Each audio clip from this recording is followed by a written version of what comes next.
Assalamualaikum warahmatullahi wabarakatuh. Perkenalkan, nama saya Muhammad Suwardi dari Politeknik Negeri Ujung Pandang, kelas 1A D3 Administrasi Niaga dengan NIM 351200006. Pada kesempatan kali ini saya akan mempresentasikan materi perdagangan internasional sebagai pengganti dari tugas final mata kuliah pengantar ilmu ekonomi. Di materi ini apa-apa saja yang akan kita bahas. Yang pertama yaitu pengertian perdagangan internasional, yang kedua teori perdagangan internasional, yang ketiga jalur transportasi perdagangan internasional di Indonesia, yang keempat faktor pendorong perdagangan internasional, yang kelima kebijakan perdagangan internasional, yang keenam bentuk dan jenis perdagangan internasional, dan yang ketujuh dampak perdagangan internasional. Sebelum kita masuk ke dalam materi, saya ingin sedikit memberi informasi tentang perdagangan internasional. Pada tahun 2018 lalu, Indonesia berhasil menyelenggarakan acara Annual Meeting International Monetary Fund atau IMF. Acara ini diselenggarakan selama 2 minggu, mulai tanggal 8 sampai 14 Oktober 2018. International Monetary Fund adalah sebuah organisasi internasional yang bertugas untuk mengatur sistem ekonomi di Indonesia. IMF sedikitnya mengadakan pertemuan sebanyak 1 kali dalam setahun di negara anggota. Apa saja yang dibahas Annual Meeting IMF pada tahun 2018 lalu?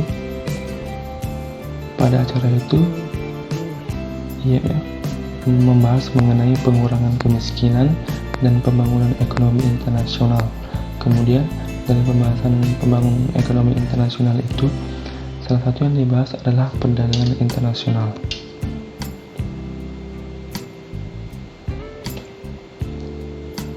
Kemudian, pengertian perdagangan internasional apa sih yang dimaksud dengan perdagangan internasional itu? Perdagangan internasional adalah perdagangan yang dilakukan oleh penduduk suatu negara dengan penduduk negara lain atas dasar kesepakatan bersama. Penduduk suatu negara yang dimaksud pada pengertian ini dapat berupa antar perorangan, antar individu dengan pemerintah suatu negara, ataupun antar pemerintah suatu negara dengan pemerintah negara lain. Kemudian kita masuk ke teori-teori perdagangan internasional. Pada pembahasan ini saya akan membahas 2 teori perdagangan internasional. Yang pertama yaitu teori keunggulan mutlak atau Absolute Advantage Theory. Teori ini dikembangkan oleh Adam Smith, seorang filsuf asal Skotlandia. Berdasarkan teori ini, suatu negara bisa dikatakan memiliki keunggulan mutlak dibandingkan negara lain ketika negara tersebut mampu menghasilkan uang atau barang dan jasa yang lebih banyak daripada negara lain. Tapi dengan asumsi bahwa sumber daya alam yang digunakan itu sama ya.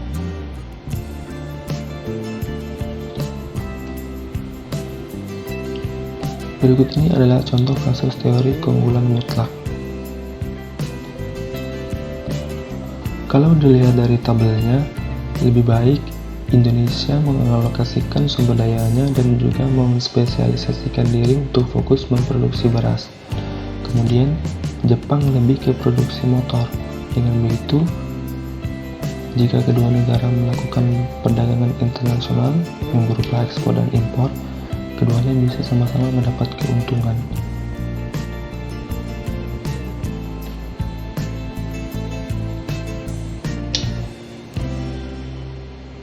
Kemudian yang kedua adalah teori keunggulan komparatif atau Comparative Advantage Theory. Teori ini dikemukakan oleh David Ricardo. Teori ini mengartikan bahwa keunggulan komparatif terjadi ketika sebuah negara lebih unggul dalam dua macam produk yang dihasilkan, dan dengan biaya tenaga kerja yang lebih murah dibandingkan dengan biaya tenaga kerja di negara lain.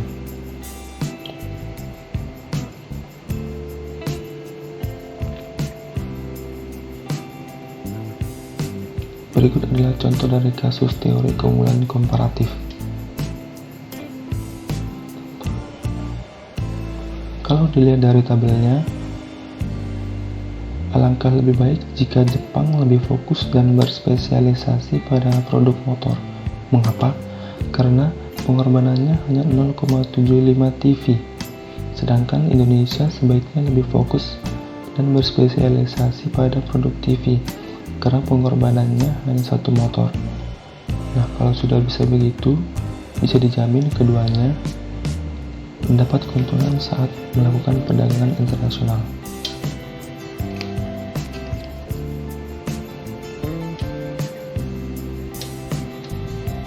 Kemudian, jalur transportasi perdagangan internasional di Indonesia.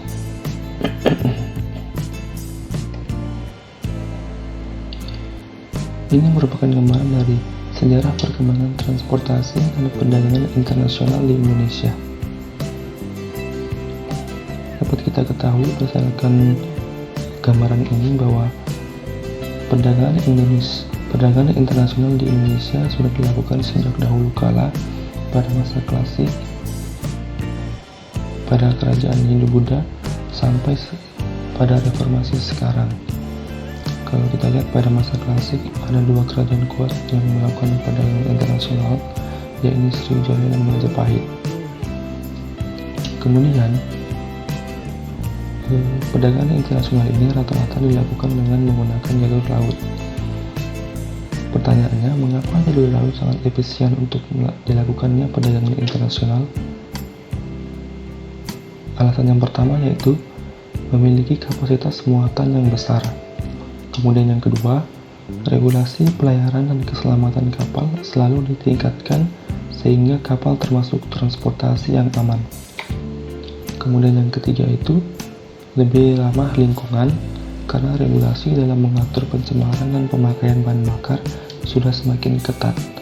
Kemudian yang keempat, setiap daerah di Indonesia kan memiliki laut, sehingga pengiriman melalui laut dapat mencakup banyak wilayah, termasuk ke daerah-daerah terpencil.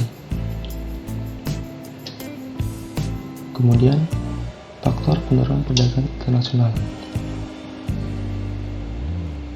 Ada 3 faktor yang mempengaruhi perdagangan internasional dilakukan oleh beberapa negara. Yang pertama yaitu adanya perbedaan kemampuan penguasaan keterampilan, ilmu pengetahuan, dan teknologi dalam mengolah sumber daya alam maupun sumber daya manusianya. Kemudian yang kedua, adanya kelebihan produk dalam negeri sehingga memungkinkan untuk menjual produk-produk dalam negeri ke luar negeri. Yang ketiga yaitu adanya perbedaan kekayaan sumber daya alam, iklim, tenaga kerja, jumlah penduduk, maupun perbedaan selera. Kemudian, kebijakan perdagangan internasional.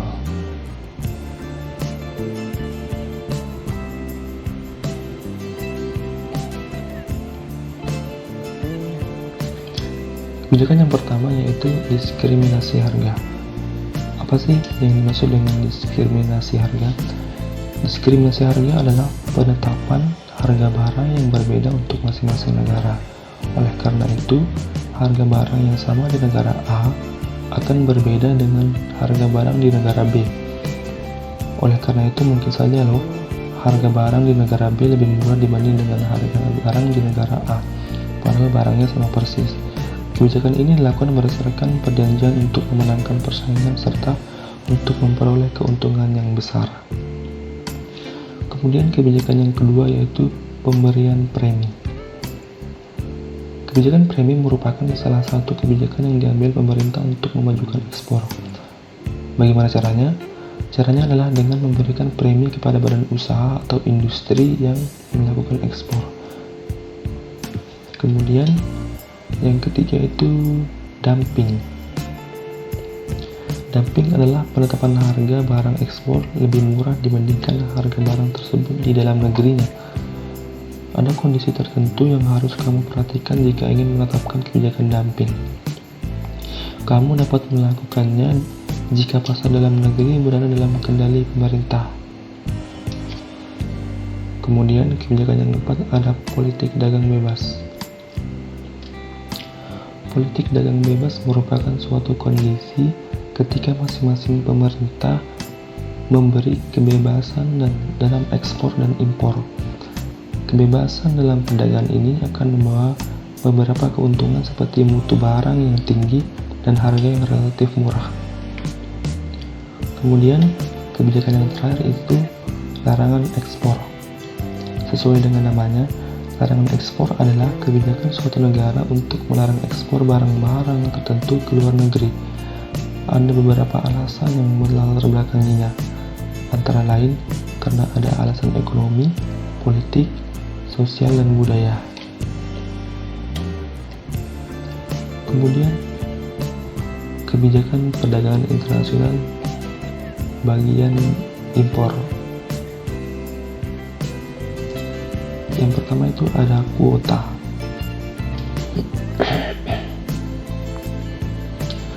Dalam konteks impor, kuota yang dimaksud adalah jumlah total suatu barang yang bisa diimpor dalam suatu periode tertentu.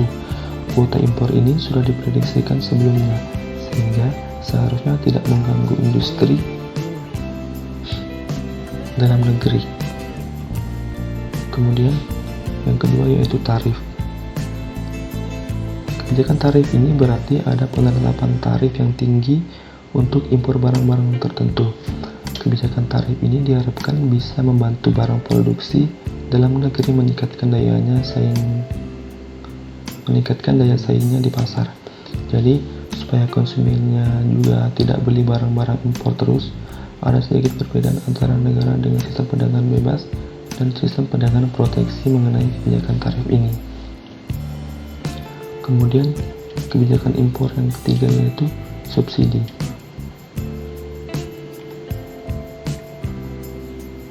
Kebijakan subsidi ini bertujuan untuk menekan harga barang produksi lokal. Jadinya, produksi lokal bisa lebih murah dibanding dengan produk impor. Kemudian, kebijakan impor yang keempat yaitu larangan impor. Kebijakan larangan impor ini dilakukan jika suatu negara diharuskan untuk menghemat devisanya. Selain itu, barang-barang yang dianggap berbahaya juga akan dikenakan kebijakan larangan impor.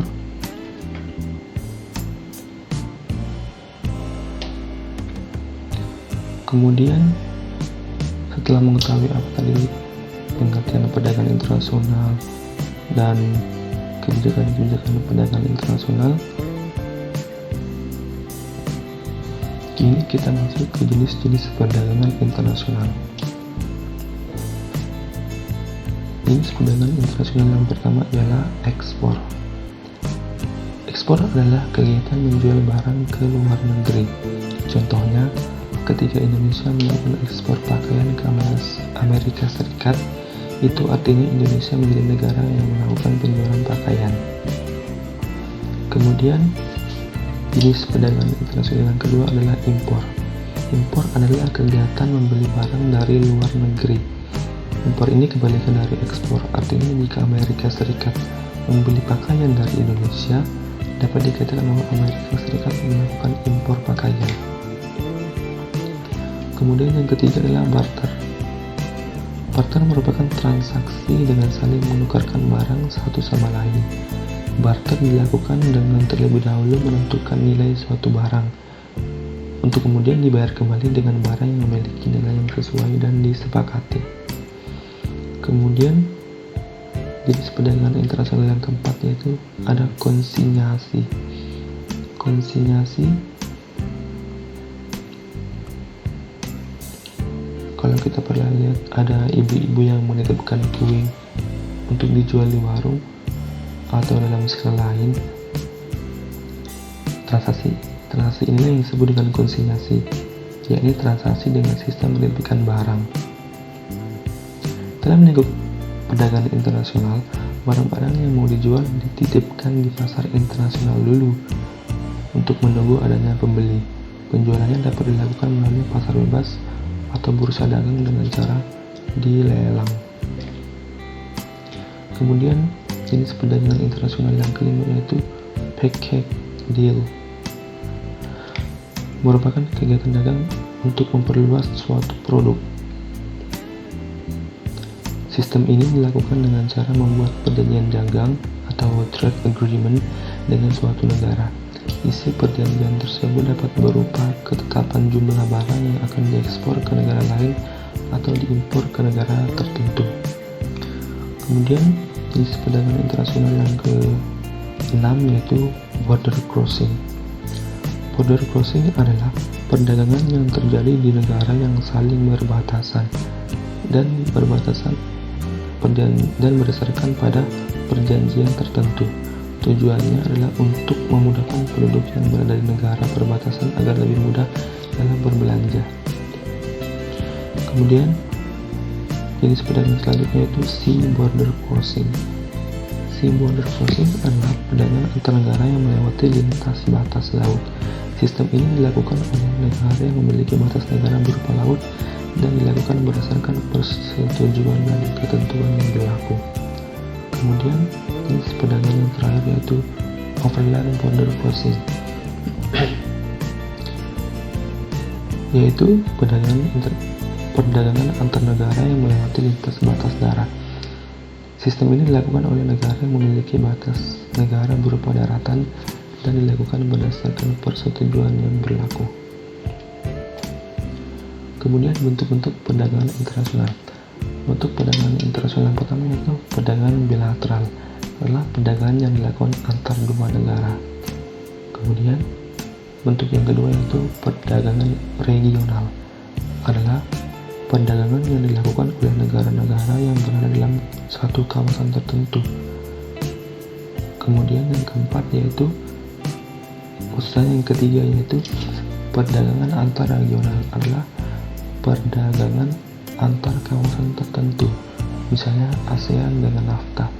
Kemudian yang keempat, perdagangan multilateral, yaitu perdagangan yang dilakukan oleh lebih dari dua negara yang tidak terbatas pada kawasan tertentu. Kemudian kita masuk ke dampak apa saja yang dihasilkan dari perdagangan internasional. Dampak yang pertama itu dampak positif. Yang pertama, dapat menambah kesempatan kerja. Kemudian yang kedua, dapat mendorong kemajuan ilmu pengetahuan dan teknologi. Yang ketiga, sumber pemasukan kas negara atau devisa akan bertambah. Yang keempat, menciptakan efisiensi dan spesialisasi. Yang kelima, memungkinkan adanya konsumsi yang lebih luas dari suatu negara. Dan yang keenam, menstabilkan harga. Kemudian apa dampak negatifnya? Yang pertama itu, produk dalam negeri kurang diminati karena industri dalam negeri kalah bersaing dengan industri-industri di luar negeri yang mungkin saja alat-alatnya itu sudah lebih canggih. Kemudian yang kedua, ada pola konsumsi masyarakat yang meniru konsumsi negara maju. Masyarakat juga menjadi lebih konsumtif. Kemudian yang ketiga, adanya persaingan tidak sehat seperti adanya praktek dumping dan lainnya. Penutup. Kesimpulan dari materi ini yang pertama yaitu perdagangan internasional adalah kegiatan jual beli antar negara. Kemudian kesimpulan yang kedua yaitu kita harus saling bekerja sama dengan bangsa-bangsa lain untuk saling tukar-menukar hasil produksi. Kemudian kesimpulan yang ketiga, semakin banyaknya perekonomian suatu negara akan semakin banyak pula kebutuhan masyarakatnya. Kemudian closing statement dari saya yaitu mengutip dari kata-kata Pramoedya Anantatur. Beliau mengatakan bahwa perdagangan membuat orang terbebas dari pangkat-pangkat, tak membeda-bedakan sesama manusia, apakah dia pembesar atau bawahan, bahkan budak sekalipun. Pedagang berpikiran cepat, mereka menghidupkan yang beku dan mengiatkan yang lumpuh. Sekian dari presentasi saya. Mohon maaf kalau ada kesalahan. Assalamualaikum warahmatullahi wabarakatuh.